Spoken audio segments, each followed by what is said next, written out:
Any of you not getting what I'm telling you tonight? Any of you doubting what I'm telling you tonight? Well, I hope not, because I'll bring you right back to the internet. Let you show it. Read the book. I'm not trying to even sell the books. We need to get this out, people. I've been on radio shows in your country, all over the world, in the last month about this, and people are freaking out. Not one of those people that I was interviewed with didn't freak out and say, my God, I've been taking this stuff and giving it to my kids and giving it to my sick mother. You mean to tell me I'm hurting her? Yes, you're hurting her. And the only good you're getting out of a chemical supplement, maybe, is a placebo effect until it doesn't work anymore, because a chemical devastates the immune system and it just can't take it, and the disease comes in if you're not sick, and if you are sick, it expedites the disease. Now, how do I know this? Is this a theory? Remember, I've done clinical research on human beings for 40 years. I don't know another human being on the earth, to be honest with you, that did clinical research on human beings for 40 years. And who are they? In our case, a lot of really smart people come to Hippocrates now before they're sick. But we also have another group called the sickest people on the planet Earth. That after your Queen Anne Hospital here says there's nothing more you can do, you have stage 4 cancer, they show up at Hippocrates.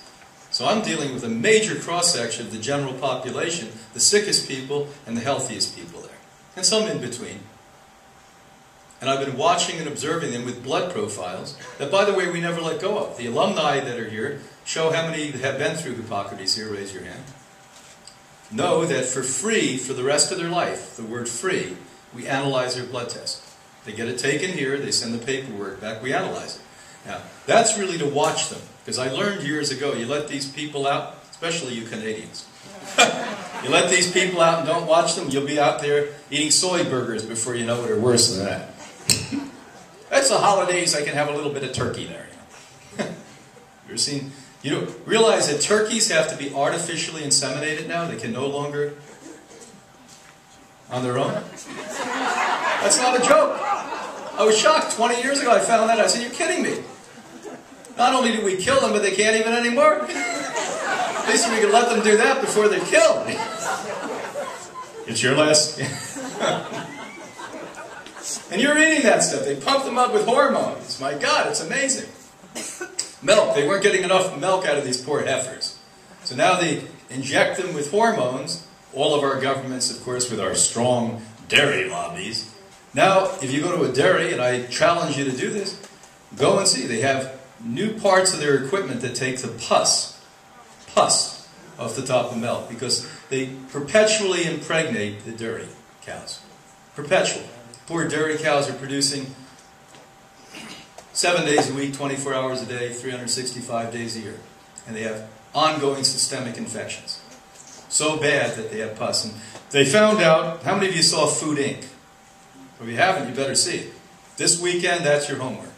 If you haven't seen Food Inc., get your butt sitting down on a chair and watch that for 2 hours. They found out that it was cheaper to let that happen and let the cow die, produce more, and let the cow die. They have, of course, the accountants come in and tell them the thing, than it is to make healthy cows. Now, where does this all end? Well, it ends when you stop buying chemical supplements.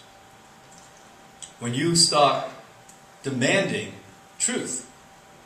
And when you start going to some of these poor nutritional people and these nice, good doctors who are trying their best and tell them, doctor, please read this. Please do the science on it. You can't blindly, because you're a good person, hopefully, walk into this and be naive enough to think that if I give a patient a chemical, that it's going to help them. That it's going to do literally what you can get in food. We haven't even talked about the raw food aspect of it. First thing we have to do to most of you is get you off the ungodly stuff that humans should never have eaten, like meat and dairy food. I watch what happens with that. My colleagues like Dr. Campbell from Cornell, he has written the most spectacular, wonderful scientific research ever on that.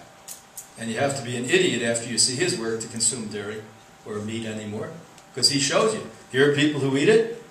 Boom. Here are people that don't. Bump. Now, where do you want to go? Bump or bump? You don't even have to be well educated to know you don't want to bump. But this is reality, people. Oh, no, well, you know, my aunt was 86 years old, and she Drank a quart of milk every day and smoked cigars. She didn't know who she was from the time she was 50. She was in a wheelchair. She had 2 canes. You know, we are so compromised, emotionally, spiritually, and physically. We accept mundane existence today. We accept a life that's not worth living anymore. We think it's just good enough if we're breathing and walking around and not laying in a grave. It's not good enough, people. 100 years ago, when people came down and looked at us in this room today, they said, what a sick group of suckers these people are. Whatever happened to these people? They were farming. They were organic farmers. They were strong. They knew their children. They loved one another. They had community. You wanted a barn, I'm sure you'd have it in 2 days. Your neighbors, who probably half of you don't even know today, would be out there building the barn together. You know what that does to a human being, that when you know you have that kind of solidity? You have that emotional and spiritual support there? And we may have thought that was corny. That's what they did. They spun it back in the early part of the 20s. Oh, that's corny stuff. You'll never get anywhere. Come and work for us, so we can get somewhere. That's what the whole mantra was, and we believed it. Well, I don't want to be out here in the farm anymore, slaving 12 hours a day. Well, shit, most of you would rather be on the farm, slaving 12 hours a day. You're slaving for somebody who doesn't give a crap about you. Being lied to by the so-called healthcare industry that's supposed to make you healthy. How many of you have gotten healthy in the mainstream healthcare industry recently? My God, you go through most of that stuff and it's deadly. And I'm not condemning it all. I'm a major fan of mainstream medicine and the diagnostic work they do and surgical procedures and other things that we need. It's the overuse, abuse, misuse, and consistent use of it as the one answer. The one answer is drugs. Let's buy drugs. Canadians and Americans, we are distinguished. We consume double the amount of medicine as any other culture on the planet Earth. You hear what I just said to you?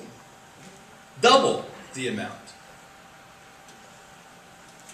The poor French and Swiss and the Germans number 2, French and Swiss number 3. Why? We're the big pharmaceutical industries.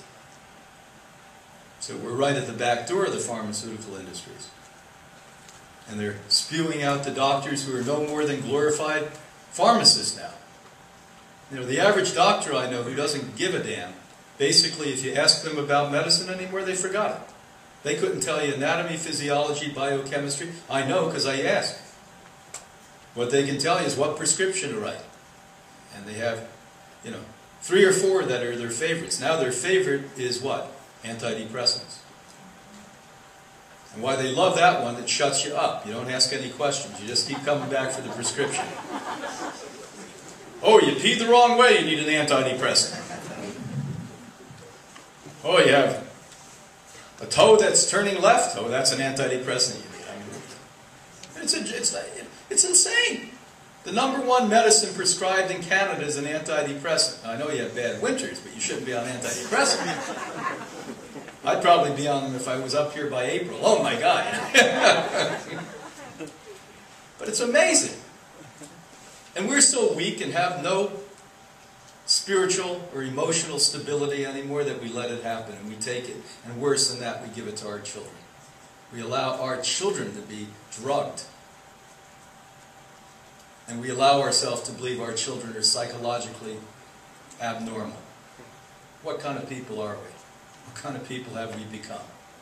I mean, you talk about drug addicts. These are worse than drug addicts. Drug addicts are desperate people that do it to themselves. These are desperate people that do it to you. And you're desperate enough to let them do it. The whole thing is a big cycle of desperation, isn't it? So don't think that you can eat crappy food and sit on your butt watching television and go down to your local health store and buy chemical supplements and that's going to remedy everything.